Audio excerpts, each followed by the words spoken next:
एक समय की बात है। सीतापुर नाम का एक बहुत ही छोटा सा गांव हुआ करता था। उस गांव में एक बहुत ही गरीब परिवार रहता था। उस परिवार में जगन और उसकी पत्नी रमा रहते थे। जगन के पास एक भैंस थी जिसका दूध निकाल कर वो गांव में बेचा करता था और उसी से उसका घर चल पाता था। बस जैसे तैसे करके उनके दिन कट रहे होते हैं। फिर एक रात उस गाँव में एक चुड़ैल आ जाती है। उस चुड़ैल को सोने के गहने पहनने का बड़ा ही शौक होता है। अपना शौक पूरा करने के लिए वो गांव-गांव जाती और बड़े तरीके से लोगों के गहने चुरा लेती। इस बार वो सीतापुर गांव में घुस आई थी, पर उसका मकसद वही था, लोगों के गहने चुराना। आखिर अब मैं कौन सा तरीका अपनाऊं? कैसे लोगों के गहने चुराऊं? चुड़ैल गांव में इधर उधर ये सब सोचते हुए भटक ही रही होती है कि उसे जगन की भैंस की आवाज आती है। ये किसकी आवाज है? अभी चलकर देखती हूँ। चुड़ैल आगे जाती है तो जगन के आंगन में भैंस चिल्ला रही होती है। चुड़ैल भैंस को देखती है और फिर उसके पास आती है और उसके ऊपर कोई जादू कर देती है। वो भैंस अब चुड़ैल के वश में हो जाती है। अब अगली सुबह जगन रोज की तरह सुबह सुबह भैंस का दूध निकालने के लिए उठता है। वो भैंस के पास जाता ही है कि भैंस उसे गुस्से से लात मार देती है। जगन एक ही लात में दूर जाकर गिरता है। उसे समझ ही नहीं आता कि उसकी भैंस ने उसके साथ ऐसा क्यों किया। वो कभी भी ऐसा नहीं करती थी, वो तो बहुत ही शांत थी। अब जगन फिर से एक बार कोशिश करता है, पर भैंस फिर से उसे लात मार कर गिरा देती है।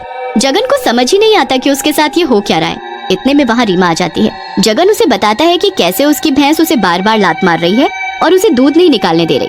अब उस दिन जगन उसका दूध ही नहीं निकालता, पर अगले दिन वो भैंस उसके साथ फिर से वही करती है। इतने में चुड़ैल वहाँ एक औरत के भेष में आ जाती है और वो जगन से बोलती है, लगता है तुम इस भैंस को हमेशा बांध कर रखते हो, इसलिए ये ऐसी चिड़चिड़ी हो गई है। अरे पर हम तो इसे पहले भी बांध कर ही रखते थे। पहले और अब में फर्क है भाई साहब। अब लगता है इसका बच्चा होने वाला है। बस फिर ऐसे में ये जानवर चिड़चिड़े हो ही जाते हैं। मेरे पास भी एक गाय थी जो बच्चा देने के बाद ऐसे करने लगी थी। फिर मुझे भी किसी ने बताया कि इसे खुला रखो, मैंने बिल्कुल वैसा ही किया। फिर उसने मुझे कभी परेशान नहीं किया। जगन मालती की बात सुनकर बिल्कुल वैसा ही करता है। वो अपनी भैंस को खुला छोड़ देता है। अब उसकी भैंस खुलते ही बाहर भागती है।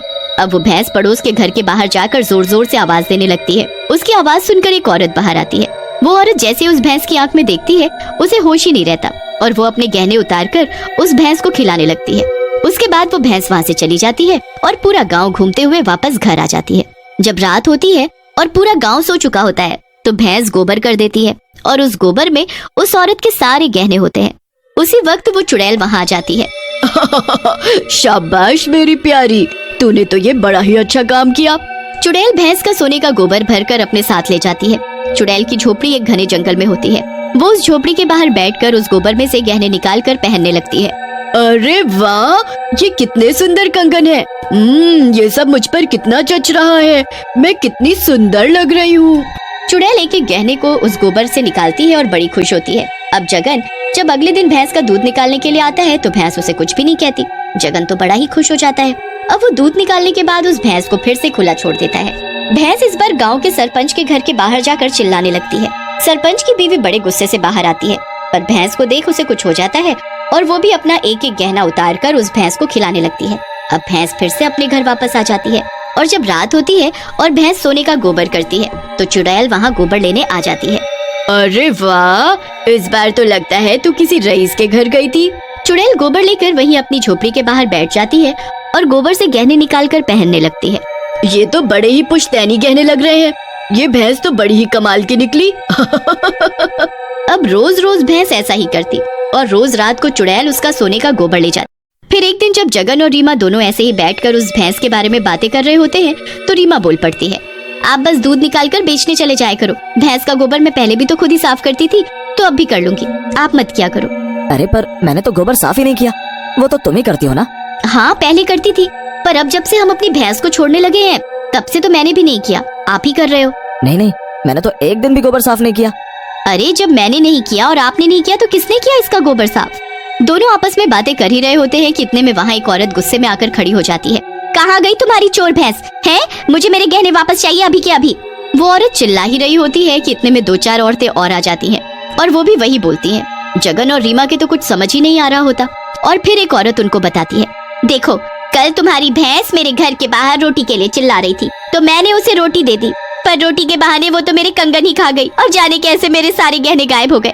वो तो आज मुझे मेरे बेटे ने बताया कि माँ आपको जाने कल क्या हो गया था, आप खुद अपने गहने उतार कर उस भैंस को खिला रही थी। इसके बाद मैंने गांव में जाने कितनी औरतों से उनके गहने खोने की बात सुनी, पर किसी को कुछ याद ही नहीं कि उनके गहने कहाँ गए। पर हाँ मुझे यकीन है वो सब तुम्हारे ही पास है, निकालो हमारे गहने। अरे बहन जी, आप कैसी बातें कर रही हो? हमारे पास तो खाने को नहीं है। अगर गहने होते तो क्या भूखे रह रहे होते हम? बल्कि अभी हम तो यही बात कर रहे थे कि आजकल ये भैंस गोबर ही नहीं कर रही, क्योंकि रोज ये रात को ही गोबर करती थी, पर आजकल आंगन बिल्कुल साफ मिलता है। देखो, ये सब चालबाजी ना हमारे सामने नहीं चलेगी। 2 दिन का वक्त दे रहे हैं हम तुम्हें, बस हमारे सारे गहने मिल जाने चाहिए, वरना तुम दोनों का अच्छा नहीं होगा। अब इतना सब कहकर औरतें वहाँ से चली जाती हैं। रीमा और जगन बेचारे सर पकड़कर बैठ जाते हैं और उस रात भैंस पर नजर रखने की सोचते हैं। अब जब रात होती है और भैंस के गोबर करने का वक्त होता है तो चुड़ैल वहाँ सोने का गोबर लेने आ जाती है। पर उसी वक्त रीमा और जगन भी खिड़की से चुपके चुपके भैंस पर नजर रख रहे होते हैं। दे दे, जल्दी गोबर दे, आज मैं और नए गहने पहनूंगी। भैंस गोबर कर देती है और उसमें सोना ही सोना, गहने ही गहने होते हैं। चुड़ैल सारा गोबर भर कर वहाँ से चल देती है। हे भगवान, ये सब इस चुड़ैल का क्या धर है? देखो जी, जल्दी इसका पीछा करो, तभी सारे गहनों का पता चल पाएगा। बस दोनों जल्दी जल्दी उस चुड़ैल के पीछे जाते हैं तो देखते हैं वो चुड़ैल एक झोपड़ी के आगे बैठकर गोबर से गहने निकाल कर पहन रही होती है। अब रीमा और जगन सब समझ जाते हैं कि उस दिन जो औरत भेष बदल कर आई थी वो यही चुड़ैल थी, पर उन्हें समझ नहीं आ रहा होता कि वो क्या करे। अब वो घर जाते हैं और पूरी रात इसी बारे में सोचते हैं। सुबह होते ही अब वो सभी औरतों को इकट्ठा कर उनको सारी कहानी बताते हैं। आप प्लीज हमारी बात पर यकीन करें, अगर हमारे पास इतने गहने होते तो हम यहाँ क्यों रहते?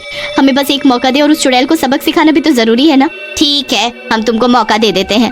बस फिर रीमा और जगन एक बहुत ज्ञानी पंडित के पास जाते हैं और उन्हें उस चुड़ैल के बारे में बताते हैं। पंडित जी उनको एक बड़ा ही सुंदर जादुई हार देते हैं जो उनको उस भैंस को खिलाना होता है। वो घर जाकर उस भैंस को वो हार खिला देते हैं और उस रात सभी औरतों को अपने घर रुकने को कहते हैं ताकि वो सब खुद देख सके।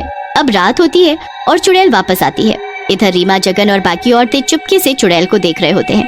भैंस इस बार जब गोबर करती है तो उसमें से सुंदर हार निकलता है। चुड़ैल बड़ी खुश होकर वो गोबर उठाकर चली जाती है और अपनी झोपड़ी के आगे बैठ जाती है। अरे वाह, कितना सुंदर हार है, इसे तो मैं अभी पहनती हूँ। चुड़ैल जैसे ही उस हार को अपने गले में डालती है वो हार उसके गले से चिपक जाता है और उसका सारा खून चूस लेता है। ये क्या हो रहा है? मुझे इस गहने में जरूर कुछ गड़बड़ है, कोई जादू किया हुआ है इसमें मुझे मारने के लिए।